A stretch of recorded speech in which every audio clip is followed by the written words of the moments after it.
The day that day, as they were being born, they died. The day you were born. What's in the community? Nothing. So what good thing did you do that you should remain alive? You're just privileged. Amen. You are sitting down here with 2 eyes. Do you know the number of millions of people that don't have eyes? Some of them were born like that. Millions of people don't have ears and cannot hear. Children that are born without hands, without, handicapped, disabled. What sin did they commit, my brother, my sister? And what good did you do to deserve what you have? I dare say that we are privileged people. Say, thank God I am privileged. I'm privileged. I say, I'm privileged. You are privileged. That you are healthy is a privilege. That you are sitting down there and you don't have answer, this is a privilege. Amen. A brother has ravaged thousands of and he didn't touch you. It is a privilege. And that is what this activity where we have so much to thank God for. Amen.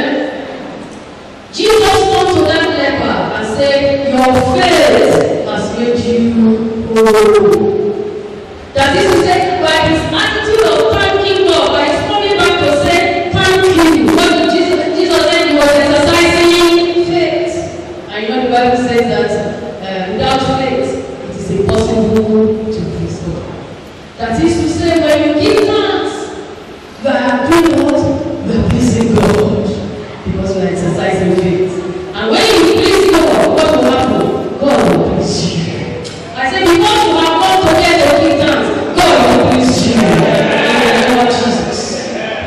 Jesus said, go and be made whole.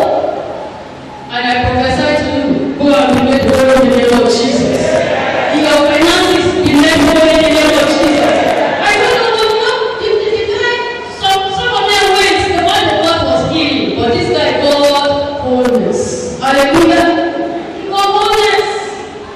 I don't know what you are bringing here this morning that is not complete. I say, because you have come today to give thanks, let that miracle be complete in the name of Jesus. You know, when I look at this thanking thing, do you know what we are doing? I've been saying that this thanking service is a powerful service. We are doing what God cannot do for himself. Hello? Can God thank himself? Can he sit and say, what do you call yourself? God, I thank myself. Can he thank himself? We are doing what he cannot do for himself. And if you do what God cannot do for himself, he will do for you what you cannot do for yourself.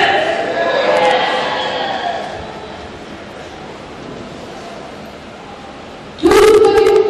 And there things you can't do for yourself. He has to thank God today. Everything that you have not been able to do for yourself, I prophesy that God will do it for you in the name of Jesus. We had a Thanksgiving service some years back when we were in Jos, and a sister came and gave a testimony I will never forget because we just started like this and everybody rejoiced. And after the Thanksgiving, she came and gave a testimony. She said that before the Thanksgiving service, a few weeks before, her fridge broke down.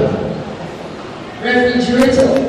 It broke down, and for her, it meant a whole lot. Because that was her business selling minerals, coal and so on.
take some things for granted.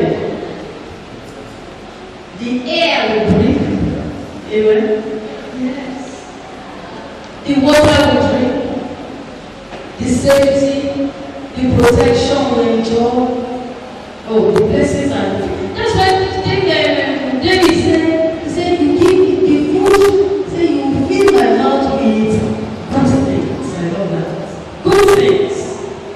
The food you eat is good. Amen. I said amen. It has been doing you good. That's why you are not sick. Hallelujah. And your renewed is being renewed like an eagle's. So you got to thank God for it. You see, one reason why we don't thank God, or we're not too grateful, or we're not too excited about thanking God for physical things, is because we are constantly looking over to the other side. We are constantly looking at what we do not have. Amen. May God open your eyes this morning in the name of Jesus, so that you will see all the blessings that God has given to you. We are not satisfied. May God give us hearts that are satisfied. It was this kind of satisfaction that was the problem of Adam and Eve. I mean, God gave them a whole garden, and yet they were pursuing an apple. What is wrong? Something is wrong. And I see it is still on. And unfortunately, we Christians, we are joining this rat race. A man has a long Bible. He said, no, it's a duplex. Until I get a duplex, I'm all right. A duplex. He gets a duplex, I want a mansion. The 20, he has forgotten he can only sleep in one bed at a time. He has he wants two. He has two. He are looking for three. He has three. He wants four. Yes. This one and that one is an old model. A new one has come out. Do you know this is why manufacturers and producers, they are smiling to the banks, capitalizing on our human weakness. I was in the mall with my son, and we were looking at it was an electronics store, and I saw one TV. It's called like this. How many of us have seen it? Called. It's not called the new. So I said, which one is this TV? He said, that's the latest. I said, latest? I said, if some people have quite don't have this flat screen, they have bought a top one. I said, by the next they will bring a round one. And when they're still pursuing the top one, they will bring a square one. And when they're still pursuing that one, you must learn to be satisfied with what you have. Amen. Amen. Let's quit this rat race. God will help. You see, what we don't know is that when we want to get this from God, it is not by complaining and whining. Amen. Jesus needed 5,000 people. He had 5,000 congregation. He had only 2 fish, 2 bread, 5 bread. Or is it 2 loaves or 2 fish or you know now, I mean? And he had to feed 5,000. The disciples said not to cease. He said, no, bring it. And he thanked God. And when he thanked God, what happened? This began to multiply. But as long as you can thank God for that which you have, God will give you that which you are looking for. Thanksgiving must become our lifestyle. Not only once in a year like this. Amen. I believe Jesus is teaching us a lesson. Hallelujah. About thanksgiving. That don't ever be complaining. Don't grumble with your circumstances, with whatever you have. Because God, in fact, if you read that scripture, the Bible says, when that challenge came, Jesus said, the Bible said, but Jesus knew what he was